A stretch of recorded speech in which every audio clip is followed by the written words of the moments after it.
हर हर महादेव। भक्तों, आपको हरियाली तीज की हार्दिक शुभकामनाएं। सावन का महीना था, प्रकृति अपने श्रृंगार में लिपटी हुई थी। वृक्षों की शाखाओं पर हरियाली झूम रही थी। आकाश से झरता हुआ मधुर जल प्रकृति के साथ साथ मानव हृदय को भी सरस बना रहा था। ऐसे ही पावन समय में आता है हरियाली तीज का पर्व, जो केवल एक व्रत नहीं बल्कि स्त्री के श्रद्धा, प्रेम और तप की पराकाष्ठा है। ये वही तिथि है जब माता पार्वती ने अपने कठोर तप से भगवान शिव को पति रूप में प्राप्त किया था। इस दिन स्त्रियां सौभाग्य की प्राप्ति, पति की लंबी आयु और अखंड सुहाग की कामना से निर्जला व्रत करती हैं। ये पर्व विशेषकर उत्तर भारत के राज्यों में बहुत श्रद्धा और उत्साह से मनाया जाता है। राजस्थान, उत्तर प्रदेश, बिहार, झारखंड और मध्य प्रदेश में तो ये पर्व एक सांस्कृतिक उत्सव का रूप ले चुका है। झूले पड़ते हैं, गीत गाए जाते हैं, महिलाएं मेहंदी लगाती हैं, हरे वस्त्र पहनकर अपने सौंदर्य और श्रद्धा दोनों को समर्पित करती हैं भगवान शिव पार्वती को। शास्त्रों के अनुसार माता पार्वती ने भगवान शिव को पति रूप में प्राप्त करने के लिए कई जन्मों तक तप किया था। हर जन्म में उनका तप और भक्ति तीव्रतर होती गई, परंतु भगवान शिव वैरागी थे। उन्हें सांसारिक संबंधों से कोई मोह नहीं था। माता पार्वती ने एक जन्म में वन में रहकर कठोर तप किया, न तो अन्न ग्रहण किया और न ही जल। केवल सूखी घास और पत्ते खाकर, कभी कभी वायु पीकर उन्होंने भगवान शिव का ध्यान किया। उनके इस तप से तीनों लोग कंपित हो उठे। देवता, ऋषि और स्वयं प्रकृति भी उनके समर्पण के आगे नतमस्तक हो गई। आखिरकार जब पार्वती जी का शरीर अत्यंत दुर्बल हो गया, उनकी आंखें बंद हो गई और उनका तन व्रत और तप से तपकर सोने सा दमकने लगा, तब भगवान शिव ने पार्वती के समर्पण को स्वीकार किया। शिव जी ने उनके समर्पण को देखकर कहा, हे देवी, तुम्हारा तप अतुलनीय है, तुम्हारा धैर्य, निष्ठा और प्रेम अद्वितीय है। मैं तुमसे अत्यंत प्रसन्न हूँ और तुम्हें पत्नी रूप में स्वीकार करता हूँ। ये वही तिथि थी, श्रावण मास की शुक्ल पक्ष की तृतीया तिथि, जब भगवान शिव ने देवी पार्वती को अपनी अर्धांगिनी के रूप में स्वीकार किया। तभी से ये तिथि हरियाली तीज के रूप में मनाई जाती है। माता पार्वती को तीज माता और श्रृंगार की देवी के रूप में पूजा जाने लगा। कहा जाता है कि जो स्त्री इस दिन पूरी श्रद्धा और नियम से व्रत करती है, वह अपने जीवन में सदा सौभाग्यवती रहती है। माता पार्वती का ये व्रत केवल बाह्य नियमों का पालन नहीं था, ये तो उनके हृदय की पुकार थी। उनका अडिग प्रेम, उनका निश्चल समर्पण और परम पुरुष के प्रति उनकी आस्था थी। उनका हर जन्म से एक लक्ष्य की प्राप्ति के लिए था, भगवान शिव को अर्धनारीश्वर के रूप में पूर्ण करना। देवी सती के रूप में उन्होंने पूर्व जन्म में भी भगवान शिव से प्रेम किया था, किंतु पिता दक्ष द्वारा शिव का तिरस्कार सहन न कर पाने के कारण उन्होंने यज्ञ में आत्मदाह कर लिया। अगले जन्म में वे हिमालय की पुत्री पार्वती बनी और पुनः तपस्या के मार्ग पर चल पड़ी।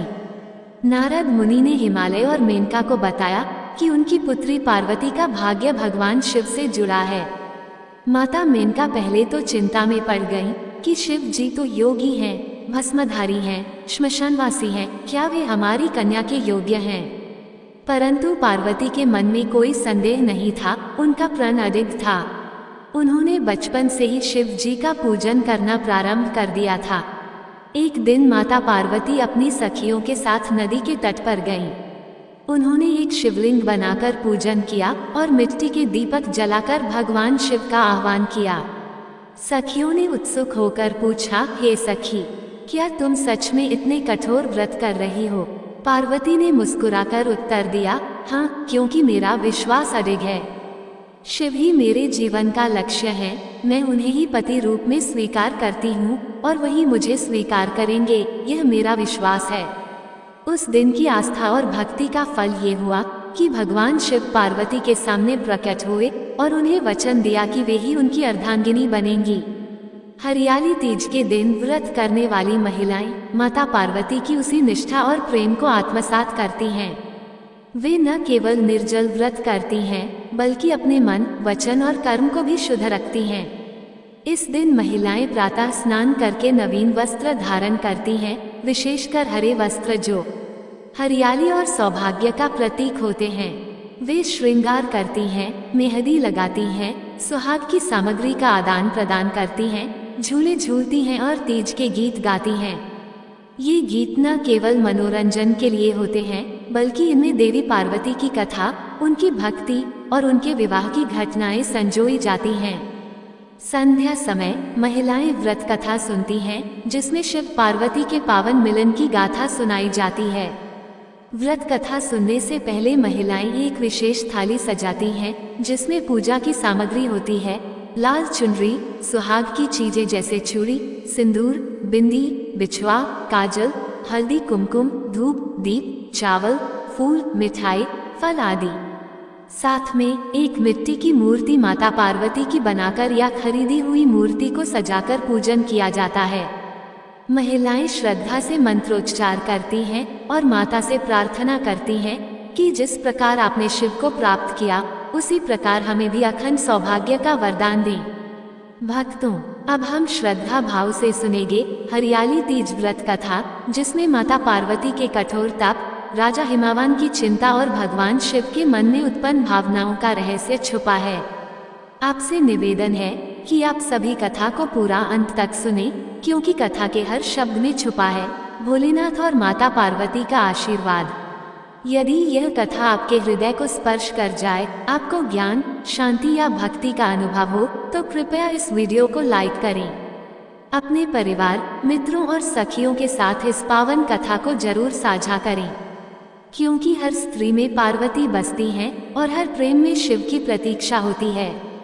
स्वयं पर विश्वास रखें, भक्ति को जीवन बनाएं और हर परिस्थिति में ईश्वर का स्मरण करें, क्योंकि भगवान हर भक्त के भाव को सुनते हैं। तो चलिए कथा आरंभ करते हैं। राजा हिमावान और रानी मेनका को जब नारद मुनि ने ये बताया कि उनकी पुत्री पार्वती पूर्व जन्म की देवी सती हैं और इस जन्म में भगवान शिव को पति रूप में प्राप्त करने के लिए अवतरित हुई हैं, तब हिमावान को अत्यंत विस्मय हुआ। वे सोचने लगे कि शिव तो सन्यासी हैं, श्मशानवासी हैं, उनके शरीर पर भस्म लिपटी होती है, गले में नाग रहते हैं और वे तो वीतरागी हैं। ऐसे योगी को वह अपनी कन्या कैसे दे सकते हैं? रानी मेनका भी यह बात सुनकर चिंता में पड़ गईं, परंतु पार्वती के चेहरे पर कभी कोई संशय नहीं दिखा। वह तो बचपन से ही शिव जी के ध्यान में लीन रहती थी। वह मिट्टी से शिवलिंग बनाकर उसकी पूजा करती थी, बेलपत्र अर्पित करती थी और गंगाजल से अभिषेक करती थी। धीरे धीरे उनकी भक्ति और दृढ़ होती गई। जब वे किशोरी हुई, तब उन्होंने पिता से आग्रह किया कि उन्हें वन में जाकर तपस्या करनी है, ताकि वे शिव जी को प्रसन्न कर सकें। हिमावान ने बहुत प्रयास किया उन्हें रोकने का, किंतु पार्वती के निश्चय को देख वे मौन रह गए। पार्वती वन चली गईं। वहां उन्होंने पर्वत की गुफा में निवास किया और कठोर तप आरंभ किया। प्रारंभ में वे केवल फल और कंदमूल पर आश्रित रहीं, फिर केवल सूखे पत्ते खाकर तप करने लगी और अंततः पूर्ण निर्जल व्रत धारण कर लिया। उनका शरीर दुर्बल हो गया, त्वचा से अस्थियां झलकने लगी, परंतु उनकी तपस्या में कोई कमी नहीं आई। उन्होंने सूर्य की प्रचंड किरणों में बैठकर ध्यान किया, ठंडी रातों में खुले में रहकर शिव का जाप किया और अपने मन, वाणी और कर्म को पूर्णतया शिव में बना लिया। उनके तप से तीनों लोक चकित हो उठे। ब्रह्मा, विष्णु और देवगण उनके सामने प्रकट हुए और वरदान मांगने को कहा, परंतु पार्वती ने कहा, मुझे केवल शिव चाहिए, मुझे कोई अन्य वरदान नहीं चाहिए। उधर कैलाश पर भगवान शिव ध्यानस्थ थे। उन्हें जब देवगणों ने पार्वती के तप का वर्णन सुनाया, तब वे बोले, मैं जानता हूँ कि वह देवी कौन है। वो वही सती हैं जो अपने प्राणों की आहुति देकर मुझे इस जीवन में सिखा गई कि प्रेम त्याग चाहता है, अहंकार नहीं। मैं उनकी अग्नि परीक्षा से परिचित हूँ, किंतु इस बार मुझे उनके धैर्य की गहराई जाननी है। ये कहकर उन्होंने एक परीक्षा लेने का विचार किया। उन्होंने सप्तऋषियों को भेजा ताकि वे पार्वती के मन की परीक्षा लें। सप्तऋषियों ने जाकर कहा, हे देवी, शिव जी तो तपस्वी हैं, भस्मधारी हैं, न तो वे गृहस्थ जीवन के योग्य हैं, न ही वे पत्नी के सुख दुख में सहभागी हो सकते हैं। उनका कोई घर नहीं, कोई भोग नहीं। आप जैसी सुंदर और सभ्य कन्या को कोई और दिव्य वर मिल सकता है, श्री विष्णु, इंद्र या कोई भी अन्य, पार्वती ने मुस्कुराकर उत्तर दिया, मुझे न ऐश्वर्य चाहिए न भोग। मैं जानती हूँ शिव कौन है। वो ही मेरे आत्मा के परम साथी हैं। वो सृष्टि के आदि और अंत हैं। शिव ही काल हैं और शिव ही कालातीत। मेरे लिए शिव ही पर्याप्त हैं। सप्तऋषि नतमस्तक हो गए और उन्होंने लौटकर शिव को सब कहा। तब शिव स्वयं एक वृद्ध ब्राह्मण का रूप धारण कर पार्वती के सामने प्रकट हुए। उन्होंने भी वही प्रश्न दोहराया, कन्या, शिव तो जटाधारी हैं, उनके पास न गहने हैं न वैभव, वे तो श्मशानवासी हैं, भूतों के साथ रहते हैं, क्या तुम उनसे विवाह करना चाहती हो? पार्वती ने तब उत्तर दिया, जो शमशान में शांति ढूंढ सकता है वह जीवन में मुझे स्थायित्व देगा। जो अपने सिर पर मृत्यु को धारण करता है वह मुझे जीवन देगा। मैं किसी सांसारिक मोह से नहीं बल्कि आत्मिक प्रेम से जुड़ना चाहती हूँ और वह प्रेम मुझे केवल शिव में दिखता है। ये सुनकर भगवान शिव ने अपना ब्राह्मण रूप त्याग दिया और अपने दिव्य रूप में प्रकट हो गए। कैलाश के सभी प्राणी पुलकित हो उठे। आकाश से पुष्प वर्षा होने लगी। देवगण, ऋषि, सिद्ध, गंधर्व, किन्नर सभी पार्वती के तप को नमन करने लगे। उन्होंने पार्वती को आशीर्वाद दिया और कहा, आज से तुम्हें तीज माता के नाम से पूजा जाएगा। हरियाली तीज के दिन जो स्त्री तुम्हारी कथा सुनेगी और व्रत करेगी उसे अखंड सौभाग्य प्राप्त होगा। भगवान शिव ने भी वचन दिया कि जो भक्तिन इस दिन व्रत करेगी उसकी मनोकामना पूर्ण होगी। इसके बाद माता पार्वती कैलाश लौट आई। हिमालय पर भव्य विवाह संपन्न हुआ। देवताओं ने विवाह के लिए स्वर्ग से रत्नों और पुष्पों की वर्षा की। नारद मुनि ने शुभ मुहूर्त चुना।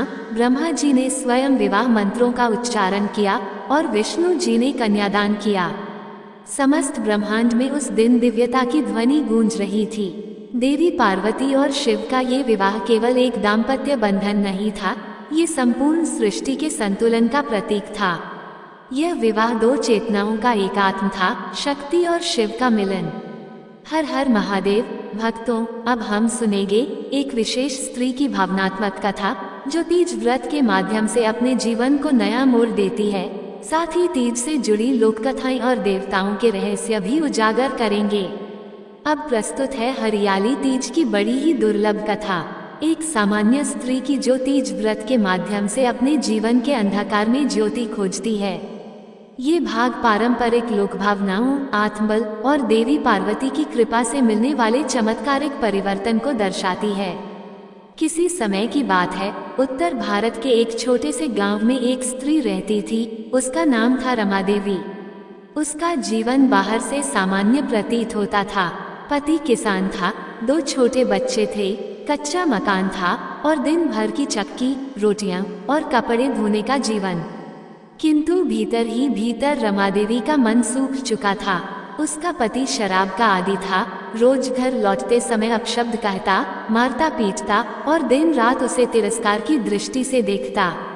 कभी रमा देवी भी एक हंसती खिलखिलाती लड़की थी जिसने सपने देखे थे, अपना घर, अपने पति का स्नेह, बच्चों की हंसी और एक शांत जीवन। लेकिन विवाह के कुछ वर्षों में ही वो एक कठोर चट्टान में बदल गई थी। हर रात जब पति की डांट और मार सहती तो वह चुपचाप आंखें बंद कर लेती और दीवार की ओर मुंह करके लेट जाती, सोचती, क्या यही स्त्री का भाग्य है। एक दिन सावन का महीना आया। गांव की औरतें हरियाली तीज की तैयारी में जुट गईं। झूले बांधे जा रहे थे, सिंगार खरीदे जा रहे थे, मेहंदी रचाई जा रही थी। रमा देवी बस चुपचाप देखती रही। एक पड़ोसन ने आकर पूछा, रमा, तुम तीज का व्रत नहीं कर रही क्या? कम से कम इस दिन तो खुद के लिए जी लो। पहले तो रमा देवी चुप रही, फिर धीमे स्वर में बोली, क्या करूंगी व्रत रखकर? जब मेरा पति मुझे अपशब्द ही देगा तो माता पार्वती क्या करेगी? पड़ोसन ने मुस्कुराकर कहा, माता पार्वती ने भी 108 जन्म लिए थे, केवल शिव को पाने के लिए। उन्होंने भी बहुत सहा था, पर अंततः शिव ने उन्हें स्वीकार किया।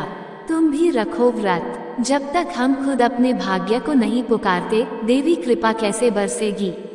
उस रात रमा देवी नींद में भी बेचैन थी। उसने सपना देखा, एक उजली धवल मूर्ति जिसके चारों ओर पुष्पों की वर्षा हो रही थी, और एक स्त्री एक गुफा में बैठी तप कर रही थी। अचानक वह मूर्ति रमादेवी से कहने लगी, बेटी, जब तक तुम स्वयं को सम्मान नहीं दोगी, संसार भी नहीं देगा। मैं तुम्हारे हृदय में रहती हूँ, बाहर नहीं। आओ, इस तीज मुझे स्वयं से जोड़ लो। अगले दिन प्रातः रमादेवी उठी। उसने स्नान किया, पुराने हरे रंग की साड़ी निकाली, बालों में तेल डाला, मांगी में सिंदूर लगाया और पहली बार बिना किसी आग्रह के पूजा की थाली सजाई। उसने निर्जल व्रत का संकल्प लिया। उसने मिट्टी से एक छोटी पार्वती माता की मूर्ति बनाई, उसमें अपनी टूटी हुई चूड़ियां चढ़ाई और रोते हुए कहा, हे माँ, मुझे शक्ति दो कि मैं अपने जीवन को फिर से जी सकूं। उसने पूरे दिन व्रत रखा, कथा सुनी, गीत गाए और संध्या को दीप जलाकर पार्वती माता से प्रार्थना की, मुझे मेरी अस्मिता वापस चाहिए, मुझे सम्मान, प्रेम और आत्मबल चाहिए। जैसे आपने अपने प्रेम को तप से पाया, वैसे ही मुझे मेरा आत्मसम्मान मिले। अगले दिन कुछ बदला नहीं था, पर रमादेवी के भीतर एक शक्ति जागी थी। उसने अपने पति के कटु शब्दों का शांत उत्तर देना शुरू किया। उसने बच्चों को अच्छे संस्कार देने शुरू किए। उसने अपने घर को छोटा मंदिर बना दिया, जहां हर दिन दीप जलता। धीरे धीरे उसका पति भी उसकी शांति और संयम से प्रभावित हुआ। उसे समझ आने लगा कि यह स्त्री कोई साधारण स्त्री नहीं, तपस्विनी है। उसने धीरे धीरे शराब छोड़ दी, खेतों पर ध्यान देने लगा और एक दिन उसने रमादेवी के चरणों में बैठकर माफी मांगी। वह बोला, तू तो साक्षात पार्वती है, मैं तुझे पहचान ही नहीं सका। रमादेवी की आंखों में आंसू थे, पर वे अब दुख के नहीं थे, वे आशा के, विश्वास के और आत्मबल के आंसू थे। उस दिन से रमादेवी ने हर वर्ष हरियाली तीज का व्रत किया, केवल पति की लंबी आयु के लिए नहीं, बल्कि उस स्त्री के सम्मान के लिए जो हर घर में पार्वती के रूप में जन्म लेती है। उसने गांव की अन्य स्त्रियों को भी प्रेरित किया और कहा, तीज केवल तीज नहीं, ये स्त्री का जागरण है। ये प्रेम, तप और आत्मशक्ति का उत्सव है। गांव की औरतें उसकी बातें सुनकर भावविभोर हो जाती और हर वर्ष तीज पर उससे कथा सुनने आती। उसकी कहानी गांव की लोककथा बन गई। कहा जाता है कि हर तीज पर जब रमादेवी पूजा करती थी तो उसके आंगन में अचानक एक चंपा का फूल गिरता था, जैसे स्वयं माता पार्वती का आशीर्वाद हो। भक्तों, हम सुनेंगे हरियाली तीज से जुड़ी पौराणिक लोक कथाएं, जैसे रानी वृषाणी की कथा, ब्राह्मणी पुत्रवती स्त्री की कथा और कैसे इस व्रत ने लोगों के भाग्य बदल दिए। बहुत समय पहले की बात है, एक नगर में राजा वृषकेतु की पत्नी रानी वृषाणी रहती थी। वे अत्यंत धार्मिक, पतिव्रता और व्रतनिष्ठा वाली स्त्री थी, किंतु उन्हें एक दुख था, सालों से कोई संतान प्राप्त नहीं हुई थी। उन्होंने अनेक व्रत किए, यज्ञ कराए, दान दक्षिणा दी, किंतु जब भाग्य न बदला तो वे निराश हो चली। एक दिन उनकी राजसभा में एक वृद्ध तपस्विनी आई। उसके चेहरे पर दिव्य तेज था और आंखों में ममता। उसने रानी से कहा, हे रानी, तुमने अनेकों व्रत किए, परंतु क्या तुमने श्रावण शुक्ल तीज का व्रत कभी किया? रानी ने कहा, नहीं माताजी, वो तो सौभाग्यवती स्त्रियां रखती हैं, मैं तो संतानहीन हूँ। तपस्विनी मुस्कुराई और बोली, यही तुम्हारी भूल है। तीज का व्रत केवल सौभाग्य रक्षा के लिए नहीं, बल्कि नारी के हर अधूरे स्वप्न को पूर्ण करने का माध्यम है। ये देवी पार्वती का प्रिय व्रत है, जो स्त्री के भाग्य को पुनः लिख सकता है। रानी वृषाणी ने उसी क्षण संकल्प लिया कि वे तीज का व्रत करेंगी। उन्होंने पूरे विधि विधान से माता पार्वती की पूजा की, कथा सुनी, निर्जल व्रत रखा और पूरी रात शिव पार्वती का जाप किया। उन्होंने प्रार्थना की, हे माँ, मुझे केवल संतान नहीं चाहिए, मुझे आपकी जैसी शक्ति, तप और ममता चाहिए। व्रत समाप्ति के कुछ दिनों बाद रानी को स्वप्न में माता पार्वती ने दर्शन दिए और कहा, हे रानी, तुम्हारा तप मुझे स्वीकार्य है। तुम जिस संतोष और श्रद्धा से व्रत कर रही हो, उससे मैं प्रसन्न हूँ। तुम्हें पुत्र रत्न की प्राप्ति होगी, जो तेजस्वी, धर्मात्मा और बुद्धिमान होगा। रानी की आंखों में आंसू आ गए। कुछ ही समय बाद उन्हें गर्भ ठहरा और 9 महीने बाद उन्होंने एक दिव्य तेज वाला पुत्र जन्मा, जो बड़ा होकर एक प्रसिद्ध धर्मज्ञ बना। रानी ने आजीवन हरियाली तीज का व्रत रखा और अन्य स्त्रियों को भी इसकी महिमा बताई। उस राज्य में यह व्रत इतना लोकप्रिय हो गया कि हर घर में इसे श्रद्धा से रखा जाने लगा। एक अन्य कथा अत्यंत प्रेरणादायक है। प्राचीन समय में एक ब्राह्मण दंपति रहते थे। वे निर्धन थे परंतु धर्मपरायण। उनकी पत्नी अत्यंत पतिव्रता थी, किंतु उसे संतान का सुख नहीं मिला था। एक दिन जब वह नदी किनारे जल लेने गई तो उसकी सहेलियों ने तीज के गीत गाते हुए उसे व्रत करने का सुझाव दिया। उसने कहा, मैं तो निर्धन हूँ, न मुझे पूजा की सामग्री जुटती है और न मेरे पास वस्त्र हैं, मैं कैसे तीज करूँ। सखियों ने कहा, व्रत में हृदय का भाव प्रधान होता है, सामग्री तो बहाना है। उस स्त्री ने उसी दिन मिट्टी से मूर्ति बनाई, तुलसी के पत्तों से पूजा की और निर्जल व्रत कर तीज माता से संतान की याचना की। अगले वर्ष उसे कन्या रत्न की प्राप्ति हुई, जो बड़ी होकर विदुषी बनी और समाज में आदर्श बनी। हरियाली तीज की महिमा इतनी अद्भुत है कि यह केवल सांसारिक इच्छाओं की पूर्ति का साधन नहीं, बल्कि आत्मा की शुद्धि, कर्म की परिपक्वता और श्रद्धा की विजय का प्रतीक है। बहुत से गांवों में ऐसी लोक कथाएं प्रचलित हैं जिनमें स्त्रियां अपनी आस्था और व्रत से असंभव को संभव बना देती हैं। एक महिला जो वर्षों से पति की उपेक्षा में जी रही थी, तीज के व्रत से उसका पति हृदय परिवर्तन करके प्रेम में बन गया। एक और स्त्री जो विधवा थी, उसने केवल मां पार्वती के प्रेम से यह व्रत किया और जीवन को एक नई दृष्टि दी। उसने अपने गांव में सभी स्त्रियों के लिए एक मंदिर बनवाया और कहा, विवाह से पहले हम केवल स्त्रियां हैं, विवाह के बाद हम शक्ति बन जाती हैं और तीज उस शक्ति को जागृत करने का नाम है। हरियाली तीज केवल पर्व नहीं, वह एक आंतरिक यात्रा है। ये शिव पार्वती के मिलन का प्रतीक भले है, पर यह हर स्त्री के आत्मा से उसकी शक्ति के पुनर्मिलन का भी प्रतीक है। जब स्त्री अपनी आत्मा में देवी को जागृत करती है, तब वो पार्वती बन जाती है, जो सहती है, तप करती है, फिर उठ खड़ी होती है और स्वयं को पुनः रचती है। यही इस व्रत की सबसे बड़ी देन है, आशा, शक्ति और आत्मसम्मान की पुनर्प्राप्ति। हर हर महादेव। भक्तों, अब हम जानेंगे कि हरियाली तीज का व्रत किस विधि से किया जाता है, इस दिन की परंपराएं क्या हैं, लोकगीतों और सांस्कृतिक भावनाओं का क्या महत्व है और आज की आधुनिक स्त्री के जीवन में यह व्रत किस प्रकार आध्यात्मिक संबल बनकर उपस्थित होता है। हरियाली तीज का व्रत केवल व्रत नहीं, ये स्त्रियों के लिए एक उत्सव है, एक समर्पण है और एक जीवंत परंपरा है जो युगों से चली आ रही है। श्रावण मास की शुक्ल पक्ष की तृतीया को मनाया जाने वाला ये पर्व विशेषकर विवाहित स्त्रियों के लिए अत्यंत पुण्यकारी माना गया है। इस दिन महिलाएं सुबह ब्रह्म मुहूर्त में उठकर स्नान करती हैं, शुद्ध वस्त्र पहनती हैं और हरित वस्त्रों से स्वयं को श्रृंगारित करती हैं।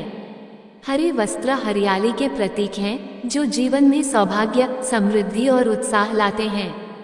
महिलाएं इस दिन 16 श्रृंगार करती हैं, सिंदूर, बिंदी, काजल, चूड़ी, मेहंदी, बिछिया, पायल, नथ, मंगलसूत्र, अंगूठी, गजरा, कंघी, लिपस्टिक, पर्स, कंघा और परफ्यूम। ये श्रृंगार केवल शरीर का नहीं, आत्मा का भी होता है, जिसमें स्त्री अपने भीतर की सौंदर्य शक्ति को जागृत करती है और उसे शिव पार्वती को समर्पित करती है। व्रत का नियम बहुत कठोर होता है। इस दिन महिलाएं निर्जल उपवास करती हैं, अर्थात न तो अन्न ग्रहण करती हैं और न ही जल। यह व्रत शरीर की नहीं, आत्मा की शक्ति का परीक्षण है। दिन भर बिना थके, बिना किसी शिकायत के महिलाएं पार्वती माता की कथा सुनती हैं, पूजा करती हैं और सखियों के साथ गीत गाती हैं। पूजा के समय एक विशेष थाली सजाई जाती है, जिसमें सुहाग की 16 सामग्रियां रखी जाती हैं। एक मिट्टी की माता पार्वती की मूर्ति बनाई जाती है या खरीदी जाती है, जिसे लाल चुनरी ओढ़ाई जाती है। फिर देवी को अक्षत, सिंदूर, रोली, चंदन, फूल, बेलपत्र, दूब, फल, मिठाई, पान, सुपारी, लौंग, इलायची और विशेष पकवान अर्पित किए जाते हैं। महिलाएं दीपक जलाकर मंत्रोच्चारण करती हैं, ओम उमाय नमः और ओम पार्वतीय नमः। फिर व्रत कथा का श्रवण किया जाता है, जिसमें पार्वती के 108 जन्मों का उल्लेख आता है और उनका शिव को पति रूप में प्राप्त करने का तप विस्तार से सुनाया जाता है। व्रत कथा के बाद महिलाएं तीज माता की आरती करती हैं। गीत गाते हुए हाथ में कलश लेकर आरती उतारती हैं और अंत में अपने सिर पर अक्षत डालकर सौभाग्य की कामना करती हैं। कथा समाप्ति के बाद महिलाएं तीज माता को भोग लगाकर प्रसाद स्वरूप फल, मिठाई और सिंघाड़े बांटती हैं। एक अनोखी परंपरा होती है सिंजारा। इसमें सास अपनी बहू को श्रृंगार की सामग्री, कपड़े, मिठाई और मेहंदी भेजती है। ये रिश्ता केवल खून का नहीं, आत्मा का जुड़ाव है, जो इस पर्व के माध्यम से और प्रगाढ़ होता है। इस दिन एक और विशेष आनंद होता है, झूला। गांवों और कस्बों में बड़े बड़े पेड़ों की शाखाओं पर झूले बांधे जाते हैं। स्त्रियां सखियों के साथ हरे पीले वस्त्र पहनकर झूला झूलती हैं, गीत गाती हैं और पार्वती जी की कथा को लोकगीतों में पिरोकर प्रस्तुत करती हैं। गीतों में वे शिव पार्वती के प्रेम, विवाह और सौंदर्य का वर्णन करती हैं। कुछ प्रमुख गीत हैं, झूले पड़े नीम के नीचे, सावन आयो रे, या तीज आई सखीरी, हरियाली लाई रे। इन गीतों में भावनाओं की मिठास होती है, सावन की सुगंध होती है और एक स्त्री की भीतरी वेदना का स्वर भी छिपा होता है, जो अपने प्रियतम के लिए तड़प रही होती है, जैसे माता पार्वती शिव के लिए तड़प रही थीं। आज के आधुनिक समय में जब स्त्रियां व्यस्त जीवन जी रही हैं, जब कार्यस्थल, घर, समाज सबका भार एक ही कंधे पर है, तब भी हरियाली तीज एक ऐसा पर्व बन गया है जिसमें स्त्रियां स्वयं को पुनः आत्मसात करती हैं। ये पर्व उन्हें अपने भीतर झांकने का अवसर देता है, जहां वे केवल एक पत्नी या मां नहीं, बल्कि एक तपस्विनी, एक देवी, एक आत्मशक्ति हैं। बहुत सी स्त्रियां जो इस भागदौड़ में अपने लिए समय नहीं निकाल पाती, इस दिन अपने अस्तित्व को पूजा में समर्पित कर देती हैं। वे व्रत करके ये सिद्ध करती हैं कि भक्ति और श्रद्धा आज भी जीवित है। हरियाली तीज आज के युग में नारी सशक्तिकरण का प्रतीक बन चुकी है। ये पर्व याद दिलाता है कि स्त्री की सबसे बड़ी शक्ति उसका धैर्य, उसका प्रेम और उसका आत्मविश्वास है। जैसे पार्वती ने 108 जन्मों तक तप किया, उसी प्रकार आज की नारी भी जीवन की कठिनाइयों में तप करती है, परिवार को संभालती है, प्रेम को संजोती है और आत्मा को स्वच्छ बनाए रखती है। जय माता पार्वती, जय भगवान शिव। भक्तों, हरियाली तीज की यह पावन कथा हमें ये सिखाती है कि सच्चा प्रेम, सच्ची श्रद्धा और सच्ची तपस्या कभी व्यर्थ नहीं जाती। जैसे माता पार्वती ने 108 जन्म लेकर भगवान शिव को पाने के लिए तप किया, वैसे ही हमें भी अपने जीवन में धैर्य, विश्वास और प्रेम बनाए रखना चाहिए। हर स्त्री में पार्वती का अंश होता है और हर रिश्ते में शिव पार्वती जैसा पवित्र भाव जाग सकता है। बस आवश्यकता होती है समर्पण और निष्ठा की, क्योंकि हर स्त्री में पार्वती बसती हैं और हर प्रेम में शिव की प्रतीक्षा होती है। स्वयं पर विश्वास रखें, भक्ति को जीवन बनाएं और हर परिस्थिति में ईश्वर का स्मरण करें। खुद पर विश्वास रखें, कर्म करते रहें, क्योंकि भगवान हर भाव को सुनते हैं। जय शिव शंकर, जय गौरी शंकर, हर हर महादेव।